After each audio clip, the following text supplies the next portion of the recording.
있을까요? 단언하건대 말씀입니다. 말씀 안에 하나님이 계시되어 있습니다. 물론 자연 세계를 보면서 그것을 일반 계시, 자연 계시, 당신을 보여주고 계시거든요. 태양을 보면서, 별을 보면서, 작은 미생물을 보면서 그 질서와 법칙과 원리들 속에 창조주가 계시지 않을까? 참 신비하다 하면서 하나님을 찬양합니다. 온 우주 만물들이 그들이 소리가 언어가 들리지는 않지만 하나님의 영광을 찬양하고 있죠. 그게 일반 계시라고 합니다. 그런데 특별 계시가 있어요. 그게 뭐죠? 우리 두 손에 있는 성경입니다. 성경이 우리 가운데 들려진 것, 이것을 우리가 읽게 된 것은 성경책이 우리를 찾아온 것인 줄 믿습니다. 하나님의 찾아오심으로 말씀이 내 삶에 왔고, 말씀이라는 창을 통해서만 우리는 하나님을 알 수 있도록 특별 계시를 허락해 주셨다는 것입니다. 다른 종교는 이 기독교가 유일하게 차별되는 게 바로 여기 있거든요. 다른 종교는 스스로 수행하고 도를 닦고 또는 선을 행해서 스스로가 경지에 이르르든지 아니면 신을 달래고자 하는, 인간이 신을 향하는 모습들이 다른 종교입니다. 근데 유일하게 기독교는 신이 인간을 찾아옵니다. 우리를 사랑하시는 거죠. 우리를 내버려 둘 수 없죠. 방관자가 아닙니다. 특별 계시, 성경을 통해 당신의 사랑. 그래서 성경은 하나님의 연애 편지와 같다. 이 두꺼운 책, 이 책이 온통 주님이 우리를 얼만큼 사랑하신지에 대한, 우리를 구원하시는 당신의 사랑의 스토리가 바로 이 성경에 나와 있는 것을 보게 됩니다. 특별히 주님께서 보여주고자 하는 이 사랑의 극치는 뭐죠? 우리를 향한 구원이다. 성경은 우리를 구원하시기 위한 하나님의 약속, 계획, 성취, 그것이 고스란히 담겨져 있는 하나님 사랑의 결정체인 것입니다. 구원을 이루기 위해서 어떤 분을 우리에게 나타내시고 보여주셨죠?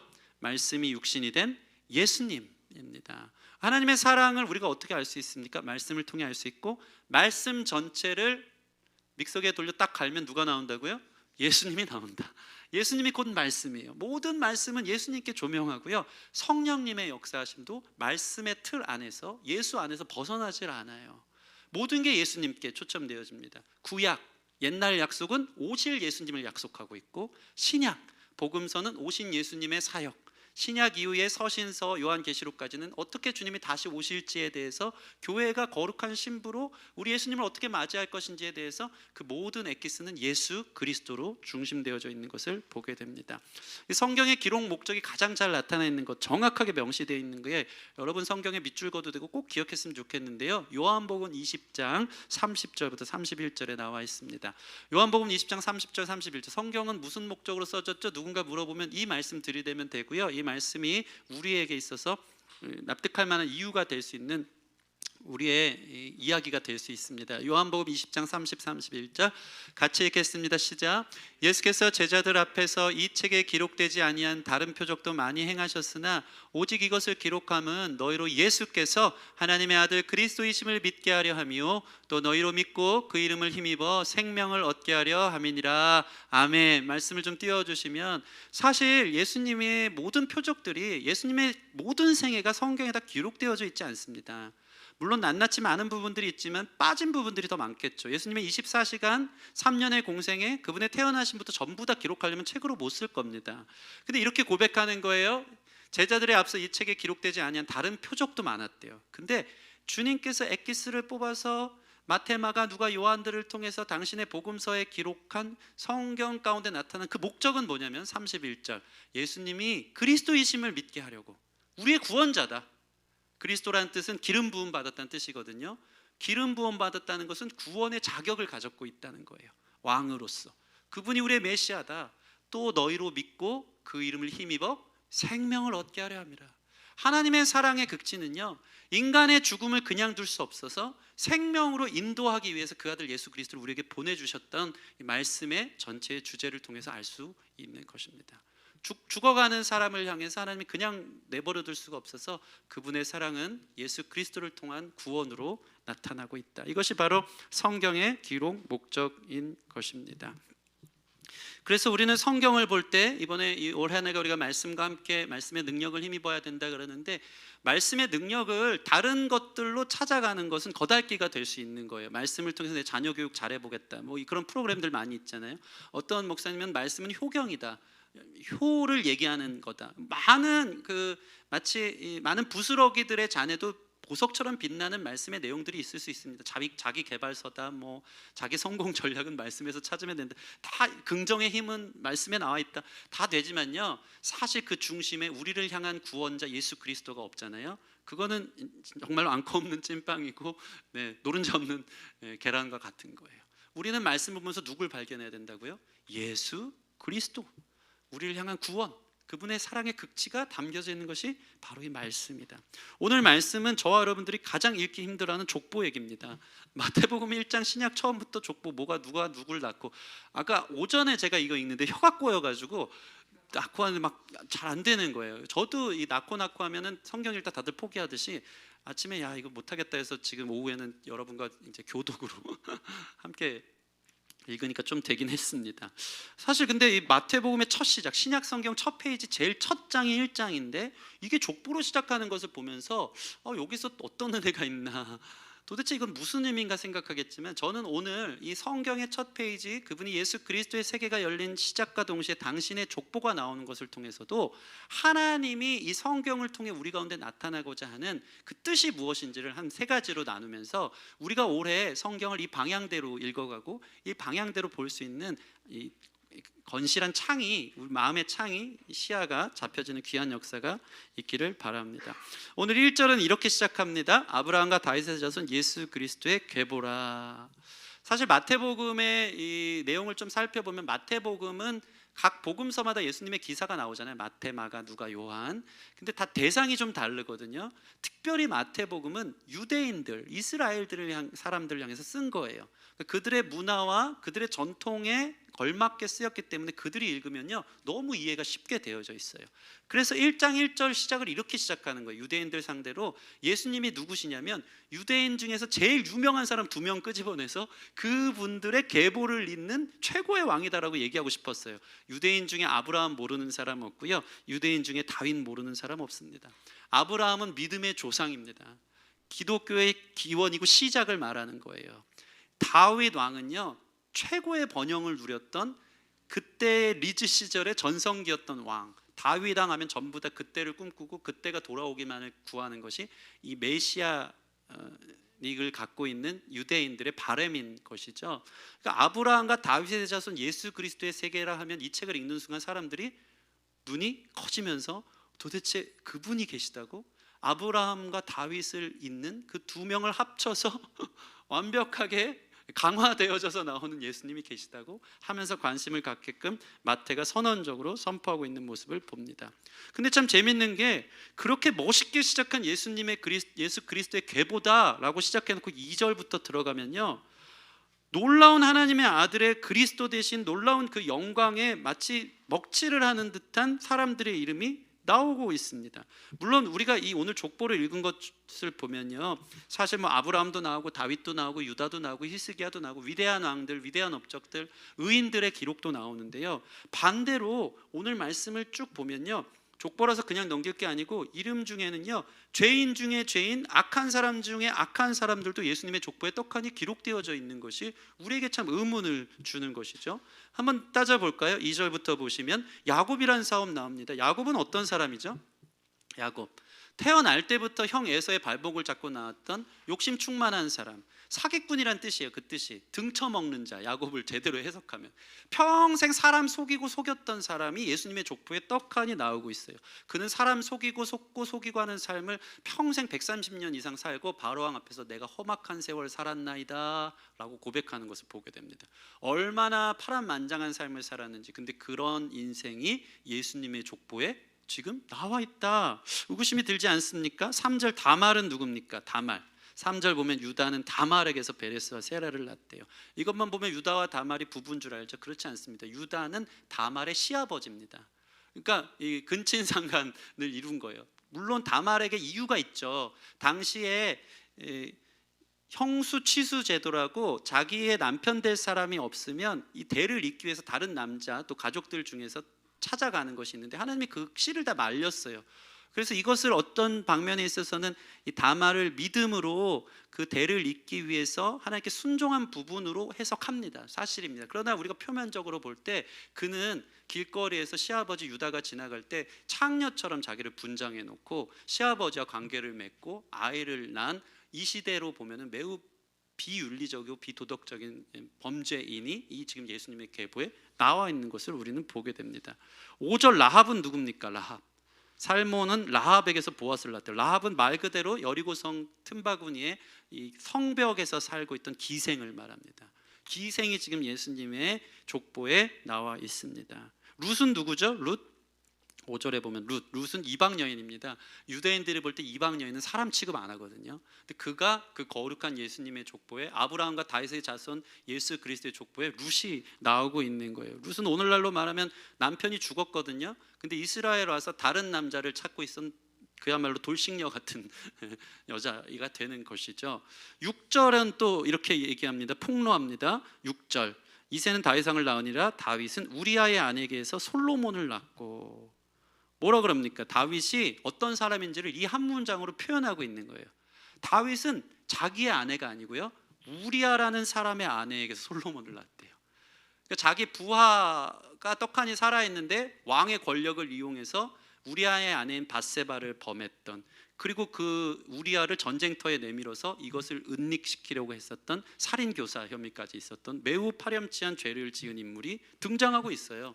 7절 이후부터는 이 남유다의 왕들이 열거되어져 있는데 여기는 선한 왕도 있지만요, 엄청 악한 왕들이 다 그대로 기록되어져 있어요. 백성을 고역에 시달리게 한 르호보암 왕부터 시작해서 8절의 요람 왕은요, 북이스라엘에서 제일 악한 왕 아합 왕이랑 사돈뻘을 맺었던 남유다에서 악한 왕. 9절 아하스 왕은요, 하나님 안 숭배하지 않았고요, 바알을 숭배했어요. 심지어는요, 아들을 당시 몰렉 신에게 바치기 위해서 인신 제물로 아들을 바쳐서 불 가운데 지나가게 합니다. 엄청난 이교도적인 풍습을 갖고 자기 아들까지 제물로 바쳤던 사람. 이 사람이 예수님 족보에 나옵니다. 9절 보면 므낫세가 나오죠.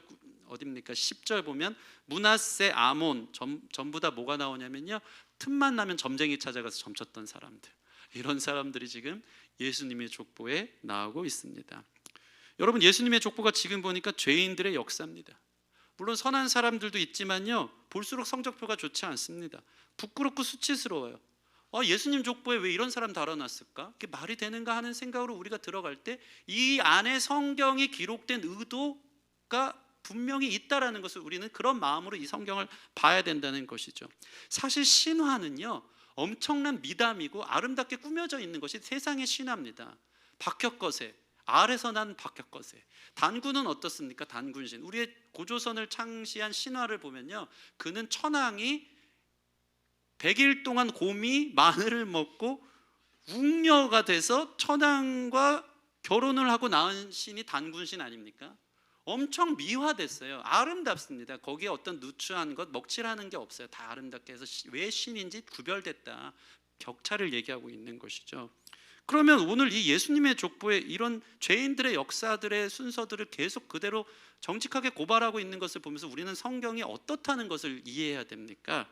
성경은 지극히 인간적이고 부끄러운 족보지만 성경은 바로 사실만을 기록해 놨다는 것을 저와 여러분들에게 이야기하고 있는 것인 줄 믿습니다. 사실을 기록한 반증인 거예요. 이렇게 우울하고 슬프고 죄인들의 역사가 예수님 얼굴에 먹칠하는 것 같지만 성경은 거짓말을 하지 않는다는 것입니다. 고로 마태복음을 읽어가는 모든 사람들이 1장을 펴자마자 야, 이런 것들까지 정해져 있는데 읽어 나갈수록 예수님의 역사 속에서 무리를 지나가신 하나님, 풍랑을 잠잠케 하신 하나님, 죽은 자를 살리는 하나님, 병든 자를 일으키고 앉은 뱅이를 일으키고 눈먼 자를 눈뜨게 하고 그분이 죽었다가 부활하신 예수님임을 보게 되는 모든 것이 거짓말이다, 사실이다, 사실만을 기록해 놓았다는 책이라는 것을 저와 여러분들에게 이야기하고 있는 것입니다. 많은 사람들이요, 창세기 1장 1절을 소화하지 못해서 성경을 읽지 못합니다. 사실 창세기 1장 1절 태초에 하나님이 천지를 창조하시니라, 기적 아닙니까? 무에서 유를 만들어낸 거예요. 그것도 말씀으로. 말이 안 되죠. 말이 안 되는데 그것을 믿고 보면 믿어지고 보여지고 그런 세계가 있음을 믿고 보면 보여지는 거예요. 믿음은 그래서 선물 아니겠습니까? 이것이 사실로 믿어지잖아요. 그럼 그 뒤에 이루어지는 모든 것이 소화하기가 쉬운 거예요. 여호수아를 통해 태양이 머무르는 사건들, 홍해를 건넌 이스라엘 백성들, 천지를 창조하신 하나님, 노아의 방주의 이야기, 이 모든 것들이 허구요 신화가 아니라 하나님이 저와 여러분들의 역사 속에 이루어낸 사실이라는 것입니다. 이것이 믿어지는 게 은혜인 줄 믿습니다. 성경은 사실을 써내려갔다. 사실 속에서 이루어졌기에 다시 오실 예수님 또한 제대로 우리 삶 가운데 있는 그대로 오실 것이다 라는 믿음이 생기는 것입니다. 여러분, 성경이 사실을 기록했다는 것을 믿고 보는 순간 우리의 인생이 달라지는 줄 믿습니다. 예전에 이야기한 적이 있어요. 고 조용기 목사님, 유명하신 목사님이죠. 이분 19살 땐가 청소년 시기에 폐암이 다 번졌는데 그때는 뭐 못 먹고 사는 시기니까 이게 좀만 하면 영양실조에 폐 쪽으로 문제가 와서 한 번에 이제 폐가 이제 부폐화가 돼서 폐암이 걸린 것 같습니다. 병원 갔더니 아파서 갔더니 병원에서 그냥 집에 가서 그냥 기다리라고 병원에도 손 놓고 집으로 돌려보냈습니다. 시한부 인생으로 죽기만을 기다렸는데 집에서는 믿는 사람 하나 없고 이 별 짓을 다 했더라고요. 굿도 하고 이 아들 낳게 하려고. 근데 뭐 안 낳죠. 폐병이 낫겠습니까? 이제 죽을 시간만 기다리고 있었던 거예요. 근데 그 당시만 해도 축호전도라고 띵동 띵동 하면서 전도지 전해주는 집집마다 이제 전도하는 사람들이 있었어요. 어떤 이름모를 한 분이 오셔가지고 문을 띵동띵동 두들기더니 아픈 몸을 이끌고 나가서 봤더니 예수님 믿으세요 하면서 성경책을 던져준 거예요. 근데 조용기 목사님이 그땐 목사도 아니죠. 젊은 조용기 이제 청년인데 이 성경을 마태복음부터 피기 시작하는데 하나님의 은혜였던 것 같아요. 성경이 찾아와서 성경을 열자마자 수많은 병 낫는 사람들의 이야기가 천지였다는 거죠. 읽어가는데 예수님이 만나는 사람마다 병을 고치시는 것이 갑자기 이게 사실로 믿어지기 시작하면서 이 이야기가 2000년 전 이야기가 자기의 이야기로 들리기 시작하는 거예요. 주님 믿습니다. 이것이 저를 향한 주님의 사랑임을 믿습니다. 말씀이 찾아오고 역사가 일어나기 시작하면서 참 신기한 게 소망도 하나 없고 절망 가운데 죽을 날만 기다렸던 그분의 얼굴에 혈색이 달라지기 시작하고 말씀을 보고 기도하면서 폐병이 나은 거예요. 그의 인생이 그때부터 목사가 되고 여의도 천막교회로 시작하면서부터 온 세계를 다니면서 치유와 은사사역, 이분의 뭐 은사사역이 예수의 이름으로 병은 떠나갈지어다 귀신 축기하고 막 이런 것들에 대해서 물어보니까 뭐 특별한 능력이 있습니까 했더니 자기가 아팠다가 살아봤더니 아픈 사람이 얼마나 고통스러운지의 마음을 하나님이 저에게 느끼게 한 것 같다. 그 긍휼한 마음으로 주님 간절히 기도하면 낫는 역사들이 있음을 보게 되면서 이게 은사로 100% 활용되는 사역을 했던 것이죠. 물론 그분의 생애를 인간이기 때문에 죄로 점철된 모습들 또는 뭐 공칠과삼해야 되겠죠. 좋았던 건 좋았던 거, 실수라고 인정하고 잘못된 말미가 있음에도 불구하고 그의 시작에 예수님을 말씀을 통해 만났고 말씀 가운데 고쳐지는 역사를 자기의 사실로 믿어진 즉 자기 또한 그것이 사실로 와닿는 거룩한 체험이 있었다는 것을 믿어 의심할 수 없고 부인할 수 없다는 것이죠. 성경이 사실로 믿어집니까? 그것이 여러분의 삶에 동일하게 이루어지는 첫 시작인 줄 믿습니다. 예수님을 얕잡아 보지 않았으면 좋겠습니다. 항상 하는 얘기지만 우리는 신앙이 없어요 라고 얘기하는 게 사실은 다른 걸 더 신앙하고 있더라고요. 안 낫는 걸 더 믿고 있어요. 불가능하겠지라고 하는 과학을 더 의존하고요. 병원에서 안 된다 그러면 안 되는 거겠지 하는 인간의 어떠함을 더 의존하고 믿기 때문에 이 일들이 일어나지 않는 것들을 보게 됩니다. 우리 안에 이 성경이 구구절절이 오늘 반증하듯이 죄인들의 역사까지 뭐라 쓸 필요 있는가? 성경은 사실을 적었다. 그렇기 때문에 주님께서 이루신 놀라운 기적과 이사는 매우 보편적 사실이다. 가능하다. 이 마음으로 여러분 성경을 읽어나갈 수 있는 한 해가 되어지기를 소원합니다. 두 번째로 성경은 하나님의 계획하심, 하나님의 뜻이 반드시 이루어지는 것을 보여주는 것입니다. 여러분 대단하지 않습니까? 결국에는 예수님의 족보의 선인들, 조상들의 족보를 쭉 보면요, 하나님께 잘 순종한 의인들도 있었지만 오늘 보면은 하나님 등지고 배역했던 악인들도 있었는데 결국에는 악인들을 들어 쓰시든지 의인들을 들어 쓰시는지 마침내 몇 대가 지나고 나서 예수 그리스도가 이 땅 가운데 약속대로 오셨다. 하나님은요 당신의 뜻을 반드시 이루시는 분이라는 것이 말씀 가운데 기록되어져 있는 것입니다. 구약의 약속대로, 신약의 예언된 대로 주님 다시 오실 것이 주님의 계획대로 구속사라 그러죠. 하나님의 역사는 반드시 하나님의 계획과 뜻대로 하나님의 성실하심과 열심으로 이루어질 줄 믿습니다. 그래서 우리가 아무리 버팅기고 내 생각 내 계획대로 역사를 만들어내니까 그게 아니고 우리가 어떤 라인에 서느냐가 매우 중요하다고 자주 말씀드린 것 같습니다. 보면은 악인도 쓰시고, 보면은 다윗과 같은 사람은 죄인 중에 죄인인데 하나님 마음에 합하다 하면서 죄인인 그를 긍휼과 자비와 구원받은 의인이라 여기셔서 쓰는 사람도 있는 거예요. 그러면 오늘 말씀을 통해서 우리는 성경을 읽어 나갈 때 많은 인물들의 이야기가 나오죠. 수많은 사람들의 이야기 속에서 나는 어느 위치에 있는지를 자기 스스로를 조명해 봐야 되는 거예요. 나는 악인으로 하나님 뜻은 이루어지는데 계속 버팅기고 하나님께 불순종하면서 살 것인가? 그래도 내가 뭐 하나님 뜻을 이룬다면 이루어지는 가정 가운데 있지만 나는 그렇게 쓰임 받고 싶지는 않다. 나는 의인이 되고 싶다. 하나님 기뻐하는 삶을 살고 싶다. 말씀을 보면서 지극히 작은 내 삶도 하나님 늘 역사를 그렇게 이루잖아요. 너는 죄인인데 이 세상 의인이 어디 있겠습니까? 다 도토리 키재기 아닙니까? 하나님의 완전하심 가운데서는 누가 조금 착한 일을 하든 누가 어떤 큰 죄를 짓든 다 도토리 키재기인 거예요. 다 죄인인 상태에서 내가 주님의 은혜로 삽니다. 주님은 약한 자를 들어 강한 자를 부끄럽게 하고, 지혜 없는 자를 들어 지혜 있는 자를 부끄럽게 하고, 없는 자를 들어 있는 자를 부끄럽게 하십니다라는 그 은혜에 대한 갈망, 은혜에 대한 깊은 수혜자가 되기 원하는 마음으로 말씀을 읽어나가 여러분의 삶에 선한 방법대로 주님의 뜻이 이루어지는 역사가 있기를 주님의 이름으로 축원합니다. 한 가지 예로 한번 볼까요? 6절 말씀 다시 한번 보겠습니다. 6절. 이새는 다윗 왕을 낳으니라. 다윗은 우리아의 아내에게서 솔로몬을 낳고. 다윗에 대한 고발이 이렇게 나와 있는데, 아까도 말한 것처럼 다윗은 이스라엘 최고의 왕 아니겠습니까? 근데 모든 왕은 사실 다윗과 비교될 만큼 대단한 왕인데, 오늘 성경 말씀을 보면 그의 삶에 가장 부끄럽고 치욕적인 역사가 한 줄로 딱 정의돼서 나와 있는 거예요. 다윗은 우리아의 아내에게서 솔로몬을 낳고. 이 무슨 얘기입니까? 다윗이 우리아의 아내 밧세바를 자기가 왕이라는 이유로 마음대로 취하고 범죄한 사건을 폭로하고 있는 것입니다. 그러니까 다윗의 계보에만 딴 데는 누가 누구를 낳고 할 때 그 이름이 나오는데요, 6절은 일부러 마태가 이렇게 적었어요. 다윗은 밧세바에게서 솔로몬을 낳았다고 하지 않고 우리아의 아내에게서 솔로몬을 낳았다. 아마도 천국에서 마태복음 1장을 예수님이 읽어 나가면요, 다윗은 거기 없을 거예요. 너무 부끄러워가지고 너무 한없이 작아질 거예요. 내가 하나님 마음에 합한 사람이면 저는 이런 죄인에 불과합니다. 저는 그런 사람입니다 라고 고백할 수밖에 없고, 다른 한쪽에 가서는 아마 마태를 이렇게 헤드락 걸고 너 이거 왜 적었냐고 막 이러면서 너 때문에 지금 천국에서 계속 부끄럽다고 하면서 막 이럴 거예요. 근데 성경은 우리에게 뭘 폭로하고 있습니까? 죄인이에요. 다 죄인이에요. 우리가 여기다 젠틀하게 앉아있지만 우린 누구냐 이게요. 성경을 보면서 우린 인간이 누구인지를 이해해야 돼요. 하나님 보실 때 의인은 없습니다. 다 죄인입니다. 깨끗하고 괜찮은 옷 입었다고 괜찮은 게 아니고, 기도 생활 많이 하고 늘 열심히 예배 생활 참여한다고 괜찮은 사람 아니고요. 다 뒤집어 보면요, 루터가 말하기를, 그죠? 인간은 천사보다 고귀하고 악마보다 악랄하다. 이 이면성이 우리 안에 있잖아요. 거룩할 때는 진짜 천사보다 그렇게 거룩하고 고귀해요.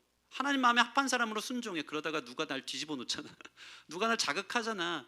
그러면 악마보다 악랄하게 우리 아닙니까? 우리는 그런 존재예요. 다윗이라는 사람에 대해서 100번 양보해서 그럴 수밖에 없다. 왜 이렇게 여성 편향적인 삶을 살게 됐을까? 그는 부모로부터 버림받고 사랑받고 인정받지 못했던 상처 있는 사람이다라고 뭐 이렇게 심리학적으로 접근해서 볼 수 있고 충분히 이해할 수 있죠. 그렇지만 그럼에도 불구하고 하나님 볼 때 의인은 하나도 없다. 그런데 이런 다윗을 하나님은 마음에 합한 자라 여기면서 그런 다윗을 들어서 사용하신다. 성경은 그런 이야기다. 내가 죄가 있어서 나는 하나님 쓰시지 않을 거야. 아니요. 하나님은 그 뜻을 반드시 주님의 계획대로 이루시는 분입니다. 그래서 그럼 나 죄 있으니까 나 포기하고 그냥 살아야지, 그렇게 하나님의 쓰디 쓴 잔의 도구로 쓰임받지 않기를 바랍니다. 나 같은 죄인도 하나님 쓰시고자 하면 쓰시니까 나를 통해서, 사도행전 이제 강해 곧 나오지 않겠습니까? 사도행전 28장 끝나는 그 시점에 거침없이 담대하게 사도 바울의 말씀 전하는 거 보면서 나를 통해서 하나님 사도행전 29장 써내려가게 해주세요. 저의 삶의 계보에, 예수님의 후대 계보에 저의 이름이 기록되게 해주세요. 이러한 마음으로 주님의 의의 도구로 여러분의 인생이 귀하게 쓰임받을 수 있기를 주님의 이름으로 축원합니다. 이런 성경의 이야기를 보면서 주님은 그 뜻을 이루시는 분이며 우리 모든 죄인들을 통해서도 일하시는 은혜의 하나님이라는 것을 볼 수 있다. 이 모습을 보면서 희망과 소망을 가질 수 있는 저와 여러분 되어지기를 바랍니다. 마지막 세 번째, 성경은요, 말 그대로 예수님이 그리스도라는 것을 늘 증거하고 그 가장 중요한 것을 우리에게 가르치고 있습니다. 예수님은 그리스도다. 그리스도가 무슨 뜻이랬죠? 기름 부음 받은 자. 그 뜻은 곧 구원자, 메시아의 자격을 가졌다는 거예요. 예수님은 구원자라는 것이 성경이 얘기하는 의도고 목적인 것입니다. 마태복음 22장에 보면 이런 얘기가 나와요. 예수님이 유대인들에게 물어봅니다. 유대인들은 다 알잖아요. 그 문화를 물어보는 거예요. 예수님, 너희는 그리스도가 누구라고 생각하느냐, 메시아가 누구라고 생각하니 했더니 그 유대인들이 딱 정확하게 얘기합니다. 늘 그렇게 공부하고 메시아닉 시오니즘 사상이 있기 때문에 그리스도는요 바로 다윗의 자손입니다 라고 한결같이 얘기를 합니다. 다윗의 자손에서 나온 자가 그리스도라고 유대인들은 믿었던 거예요. 그럼 아까 처음에 얘기한 것처럼 마태복음은 유대인들을 향해 썼다. 그렇기 때문에 예수님이 그리스도라는 것을 증거하기 위해서는 예수님은 다윗의 자손이다라는 것을 증거만 하면 되는 거예요. 그러면 예수님이 메시아네라고 그들이 납득할 수 있기 때문에 마태는 이 부분에 있어서 심혈을 기울이고 있습니다. 그래서 오늘 6절 보면요, 다윗 왕에 대해서 얘기할 때 6절 다시 한번 볼까요? 이새는 다윗 왕을 낳으니라 라고 나와 있어요. 여러분 보세요. 다른 왕도 솔로몬 이후에 모든 사람이 다 왕이에요. 솔로몬은 르호보암 왕을 낳고, 르호보암은 아비야 왕을 낳고, 남유다의 왕들이란 말이죠. 근데 다윗에만 뭘 붙여놔요? 왕을 붙여놓고 있어요. 다윗 왕을 낳으니라. 신기하지 않습니까? 저자의 의도인 거예요. 6절만 보면 다윗을 너무 들었다 놨다 하죠. 마태가 다윗이 왕인데 그는 우리아의 아내에게서 취한 사람이다라고 하는 거죠. 중요한 건 뭡니까? 마태는 이걸 얘기하는 거예요. 다윗 왕, 너희들이 그토록 원하는 다윗 왕의 계보, 다윗의 혈통에서 그리스도가 나온다고 하는데 그 왕 대신 주님이 바로 우리 예수님이라는 것을 마태는 강조하고 싶었어요. 이게 한 구절만 이렇게 나오는 거면 우리가 그게 뭐 이렇게 납득이 될 만한 이야기입니까? 라고 얘기하겠지만 계속 찾다 보면 더 많이 나옵니다. 우리 16절 말씀 한번 읽어볼까요? 16절 말씀 시작. 야곱은 마리아의 남편 요셉을 낳으니 마리아가 그리스도라 칭하는 예수가 나시니라. 예수가 누구라고요? 그리스도라 칭하는 예수다. 예수님은 그리스도다 라고 얘기합니다. 근데 사실 저희가 읽진 않았지만 오늘 17절까지 읽었는데 18절에 이렇게 나와 있어요. 제가 읽어드릴게요. 예수 그리스도의 나심은 이러하니라. 그의 어머니 마리아가 요셉과 약혼하고 동거하기 전에 성령으로 잉태된 것이 나타났더니 라고 얘기해요. 구원자의 자격을 얘기하고 있는 거예요. 예수님은 그리스도다.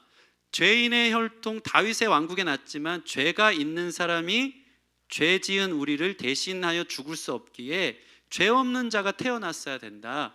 그래서 18절은요, 예수님은 그리스도인데 남자를 알지 못하는 동정녀 마리아를 통해 났다. 그분은 죄 없이 태어난 분이다. 죄인의 역사 속에 인간으로 오셨지만 죄 없는 참 하나님이 되셔서 우리를 구원할 수 있는 유일한 자격을 가진 참 그리스도라는 것을 표현하고 있는 것입니다. 그러니까 이 족보만 봐도 예수님이 우리를 구원한 그리스도라는 것을 이 유대인들이 볼 때는 그냥 확 와닿는 겁니다. 더 재밌는 설명을 하나 해드릴게요. 17절 말씀 같이 읽겠습니다. 17절 시작.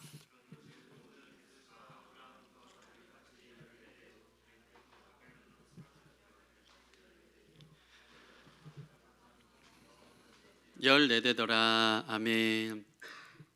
여러분 보세요. 지금 이 역사의 예수님의 족보를 얘기했는데 다 14대로 맞춰놨어요. 그죠? 처음에 아브라함부터 다윗까지 14대가 지났고, 다윗부터 바벨론 포로기까지의 왕들이 14대가 걸쳤고, 바벨론 포로부터 요셉, 그리스도까지 14대라 14, 14, 14를 맞춰놓은 것을 봅니다. 근데 유대인들이 이거 보잖아요. 이거 잘못 적혔네 라고 딱 알아봅니다. 왜 그렇습니까? 유대인들은 구약을 잘 알거든요. 남유다의 왕이 14대가 아니고 20대까지 있는 걸 알아요. 성경을 자세히 보잖아요. 17절 보면 아브라함부터 다윗까지 14대 아니고 13대입니다. 그 다음에 다윗부터 바벨론 그 사이의 남유다왕은 14대가 아니고 20대예요.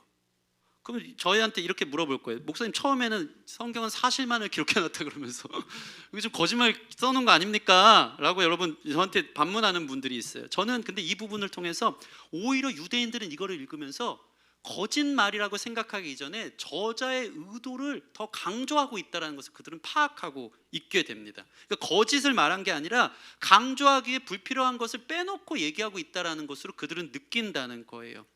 그도 그럴 것이 아까 얘기한 것처럼 유대인들은요, 이미 구약을 통해서 다 이미 아브라함부터 다윗까지는 13대, 다윗 왕부터 바벨론 포로기까지 20대라고 되어 있는 것을 다 압니다.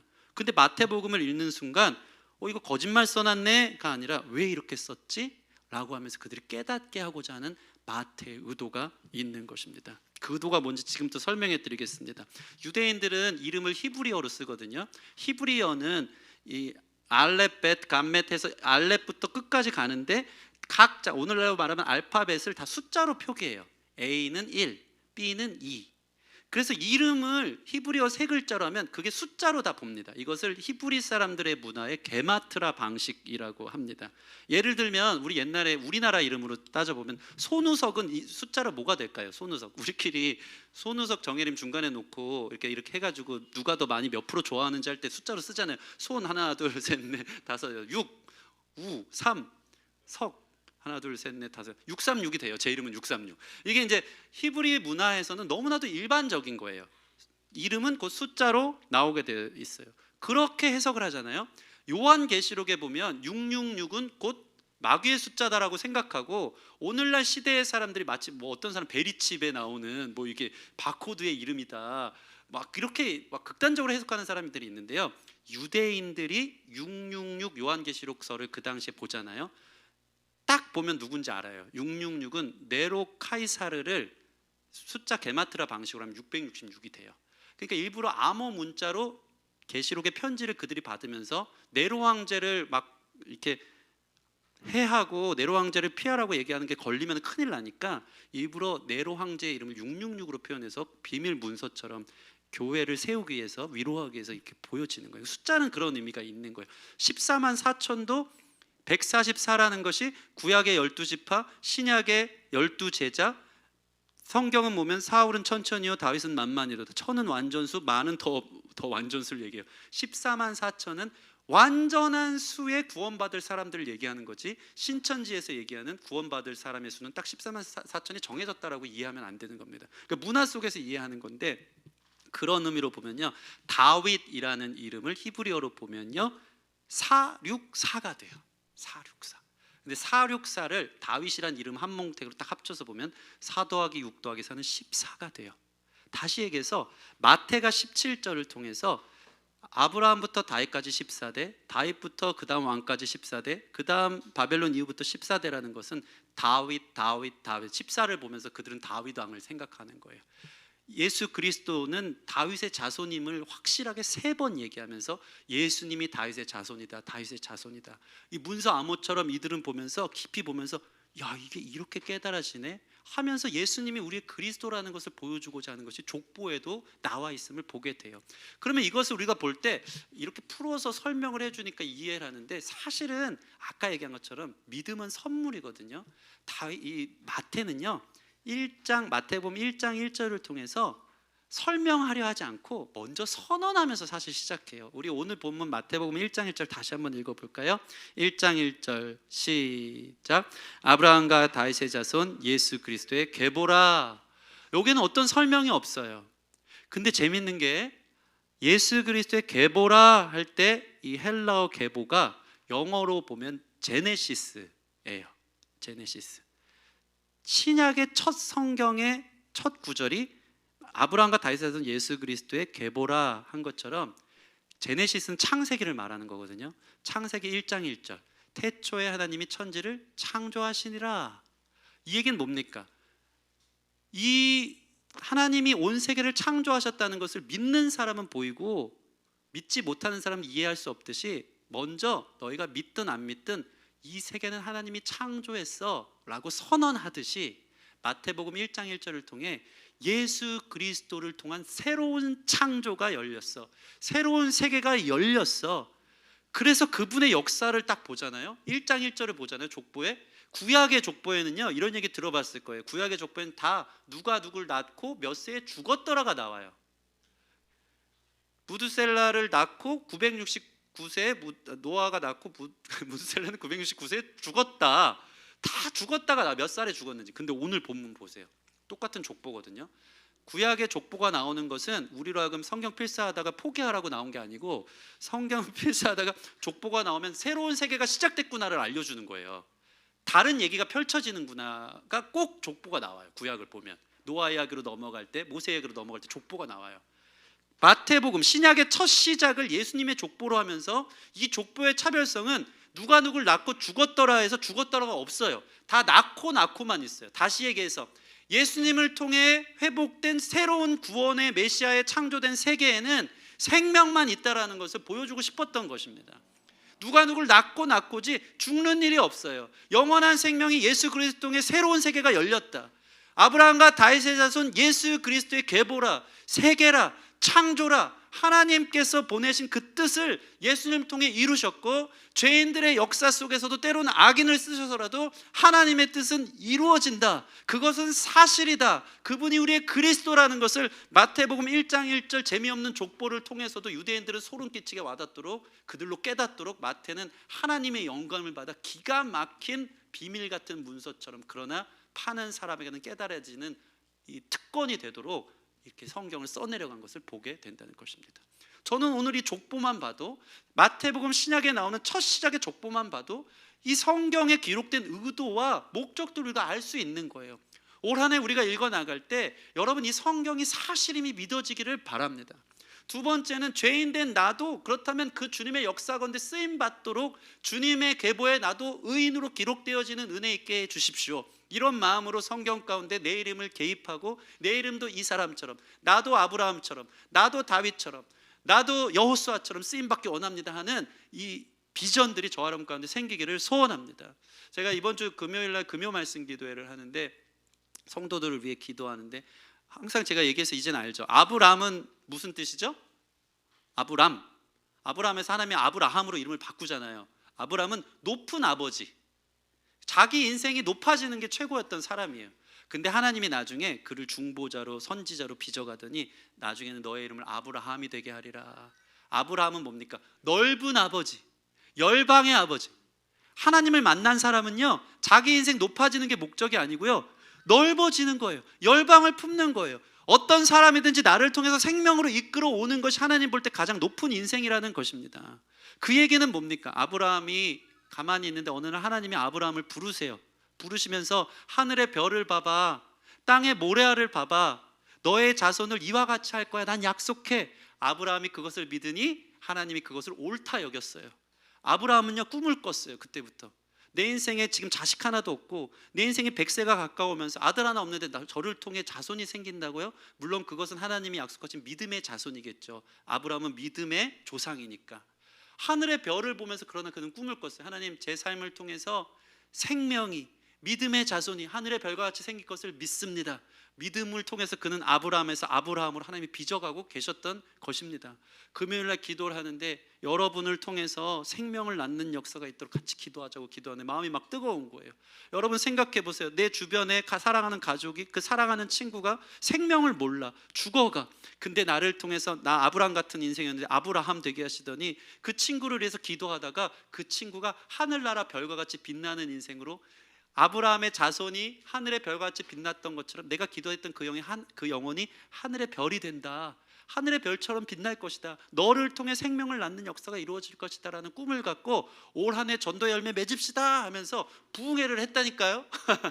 금요일날 이런 마음을 갖고 막 기도하는데 누구 위해서 기도하고 있냐, 적어내라 앞으로 할 거다 했더니 그때부터 이제 전초 작업을 한 거예요. 그러면서 제 마음에 올해는 꼭 우리 장인 어른 장모님이 교회에 오셨으면 좋겠다. 내가 기도하는데 나를 통해서 우리 생명이 이어져서 하늘의 별과 같이 우리 장인 장모님이 새겨졌으면 좋겠다. 그런 얘기 하다 보니까 막 은희 막 누구누구 얘기하고 사돈의 8촌 가족들 다 얘기하고 별이 많어. 은희는 난 몰랐어. 그 하늘에 떠야 될 별들이. 몰랐는데 뭐 언니 뭐 저기 형부 뭐 아빠 막 그러면서 회사 친구들은 다 싸그리 지금 전부 다 하늘이 별이 돼야 된대요. 그러면서 다 데리고 와야 된다는 거야. 근데 너무 감사한 게 우리 은희자매가 두이자매 데리고 왔거든요. 그 전에 뭐 영동제일교회 열심히 또 그때 정말 뜨겁게 신앙생활을 했기 때문에 심지가 단단하기 때문에 지금 저렇게 잘 섬기고 있는 거예요. 개척교회에서. 근데 은희 통해서 두이도 우리 교회 오고, 용준이도 지금 오고, 용준아 반갑다. 용준 형제님 반갑습니다. 하늘의 별이 된 거예요. 아멘. 생명이 낳고 죽는 역사가 없어요. 예수 그리스도의 세계는 아멘. 참 아름다워라. 주님의 세계는, 그 아름다운 세계가 예수님의 계보에 기록되어져서 나에게 펼쳐지는 것이 성경의 사실임이 믿어지고, 나를 통해서도 낳고 생명이 낳고, 이게 진짜 애나라는 얘기가 아니라는 건 아시죠? 하늘의 별과 같이 여러분을 통해 생명의 역사를 써 내려가자. 죽음은 우리로부터 동에서 서가 먼 것처럼 멀다. 전혀 문제가 없다. 할렐루야. 그러한 역사를 써 내려가기 위해서 말씀이 힘이 있어 흥왕하여 세력을 얻으니라. 여러분 삶에 이 말씀이 힘이 있길 바랍니다.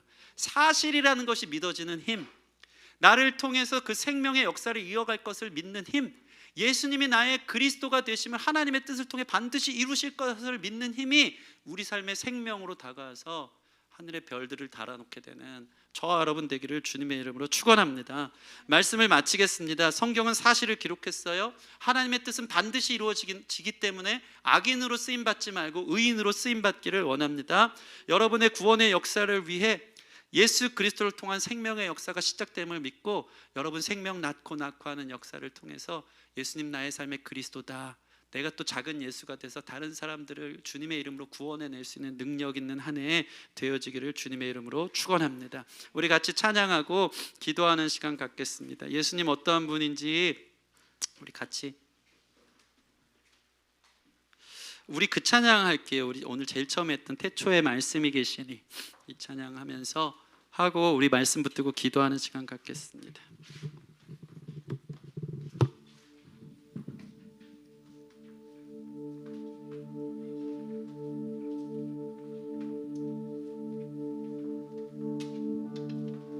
하나님 천지 창조하실 때 예수님 같이 계셨거든요. 삼위 하나님. 태초에 말씀이 계시니라, 이거는 예수님을 말하는 거예요. 그분의 창조가 마태복음 신약의 첫 시작을 통해서 우리 삶의 새 창조로 이루어지는 것을 선포하는 마음으로 오늘 이 찬양할 때 더 비기닝, 새로운 시작, 새로운 창조, 내 삶의 새로운 생명의 역사가 그리스도 예수를 통해 시작됐음을 선포하는 마음으로 함께 이 찬양 외치며 찬양하기를 원합니다.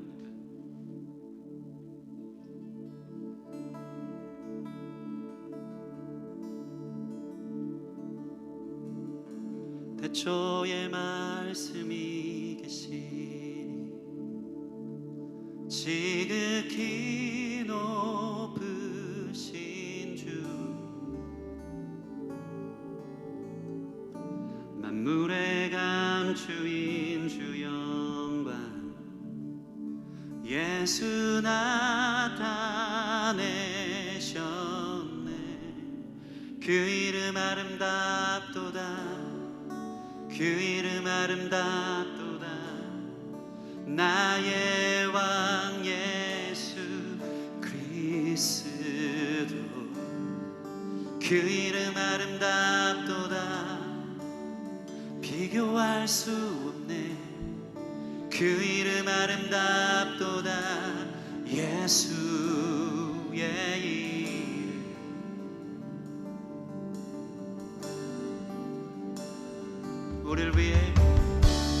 우릴 위해 오신 주이네. 하나님 나라 임했네.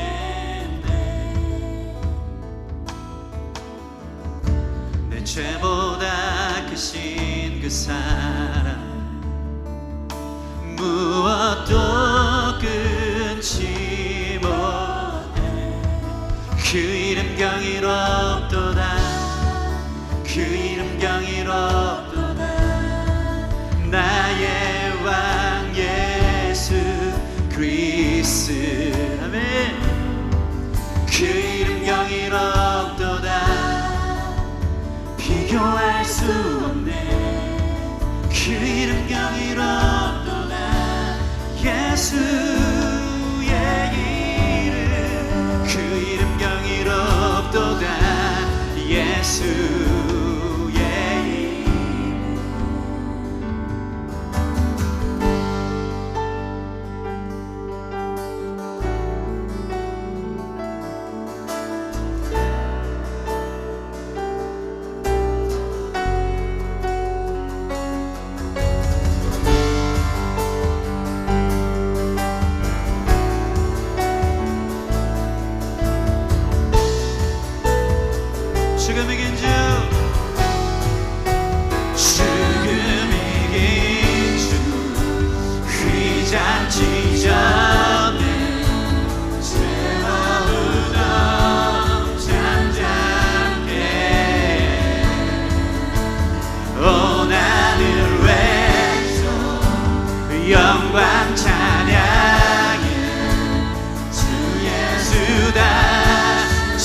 자 없네 맞설 자 없네 비길 자 없네 영원히 다스리는 주 아멘 모든 나라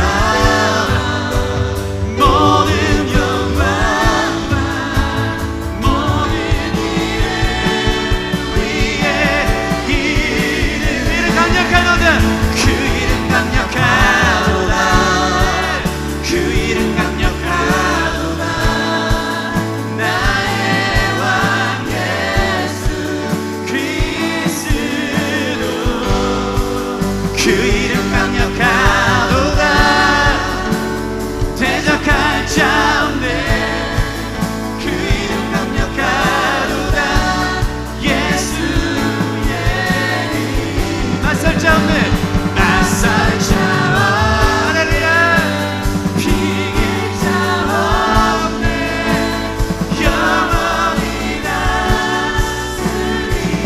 다스리는 주 모든 나라와 모든 영광과 모든 일을 위해 그 이름 강력하도다 그 이름 강력하도다 나의 왕 예수 그리스도 그 이름 강력하도다 대적할 자 없네 그 이름 강력하도다 예수의 이름 그 이름 경이롭도다 예수의 이름 아름답도다 예수의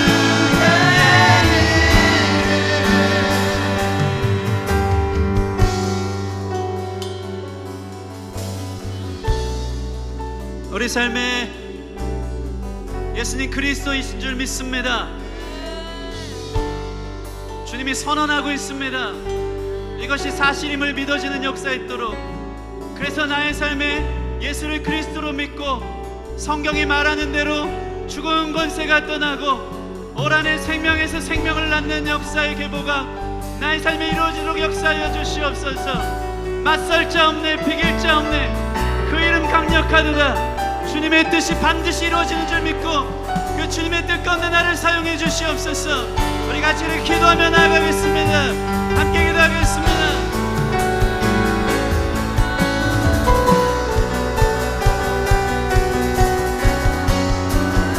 죽음이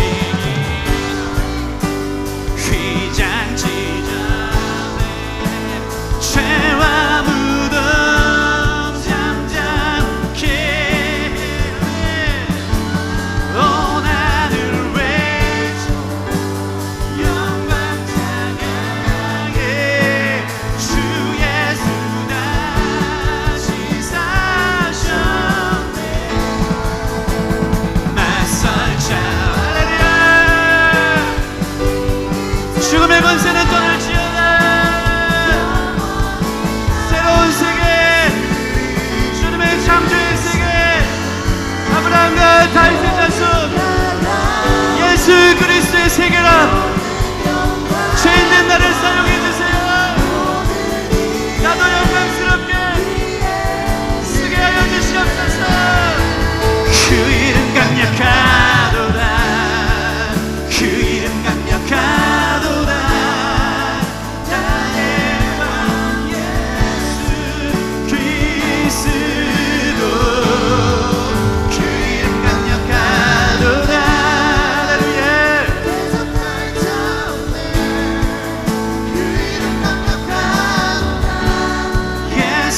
예수의 이름 경이롭도다 경이롭도다 예수의 이름 그 이름 아름답도다 예수의 이름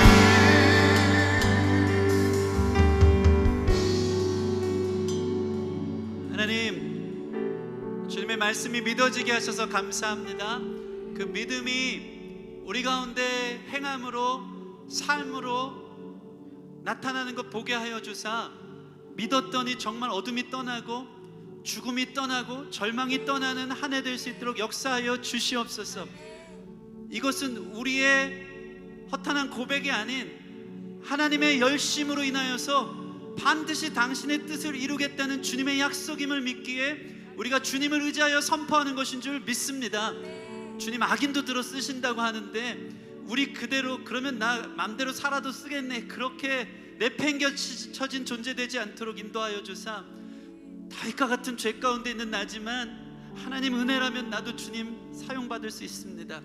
주님의 은혜를 힘입어 나를 통해 생명의 역사가 써내려갈 수 있습니다. 믿어 의심하지 않고 그것이 사실임을 믿어 주님의 뜻 가운데 나의 삶을 드릴 수 있는 멋있는 한 해 될 수 있도록 축복하여 주셔서 내 자신의 삶도 예수 그리스도의 세계가 열려서 죽고 싶었던 삶 살아나는 역사 있게 하여 주시고 내 이웃에 사랑하는 사람들 세상 소망 없는데 그곳에 무엇인가 있는 것처럼 달려가는 그들을 향해서 진짜 생명이 여기 있다고 그들을 품고 기도하고 끌어내고 주님의 강력하심을 선언하며 모든 얻은 권세를 물리치며 기도하며 그들을 주님께 인도하여서 하늘의 별이 되도록 하나님이 인정하는 믿음의 자손의 계보에 올라갈 수 있는 생명의 귀한 통로들이 될 수 있도록 우리 모든 성도들을 사용하여 주시옵소서.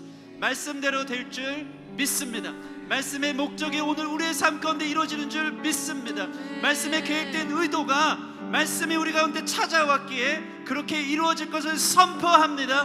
모든 어둠들이 떠나고 생명의 역사, 말씀의 역사대로 이루어져 우리를 통해 사도행전 29장을 써내려가게 하시고 예수님의 계보의 후대에 내 이름이 기록될 수 있도록 역사하여 주시옵소서. 그렇게 일하실 주님께 감사와 찬양을 올려드리며 예수님 이름으로 기도합니다.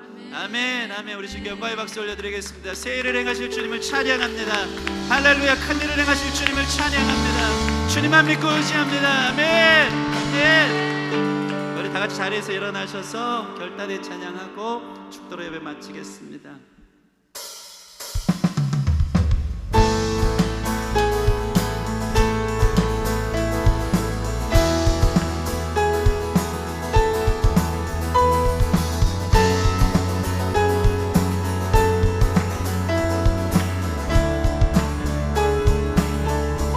주님의 마음이 있는 곳, 주님의 마음이 있는 곳, 주님의 시선이 있는 곳,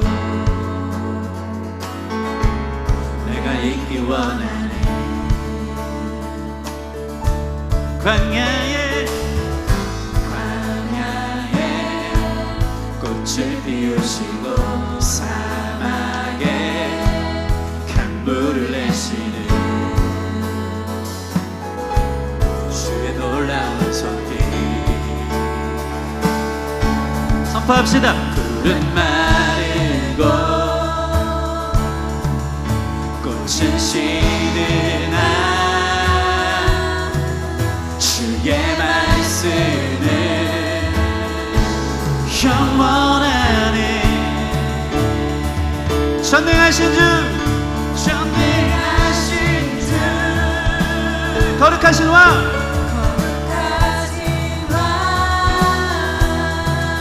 주님의 말씀 우리 삶을 통해 이루시네.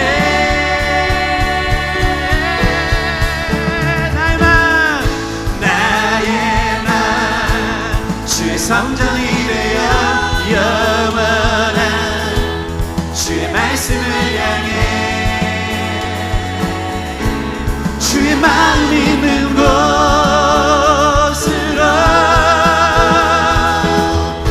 나의 삶 주의 말씀을 따라 이루실 주의 나라를 향해 주의 시선이 있는 곳, 주님의 마음 있는 곳, 주님의 마음 있는 곳, 주님의 시선 있는 곳, 우리 삶을 주님께 드립시다. 내가 있기 원하는 한 주 동안의 삶을 주님 앞에 고백하며 주님의 마음 있는 곳,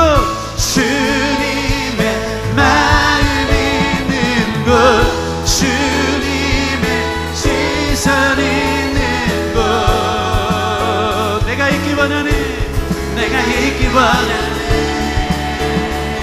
날만 주의 성전이 되어 나의 맘 주의 성전이 되어 영원한 주의 말씀을 향해 주의 마음 있는 곳으로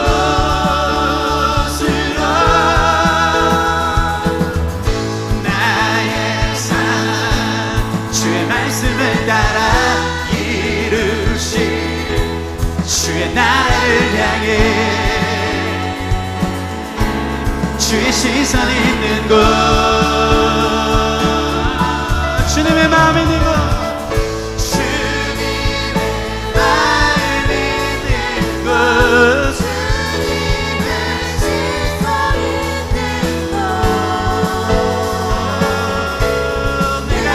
원하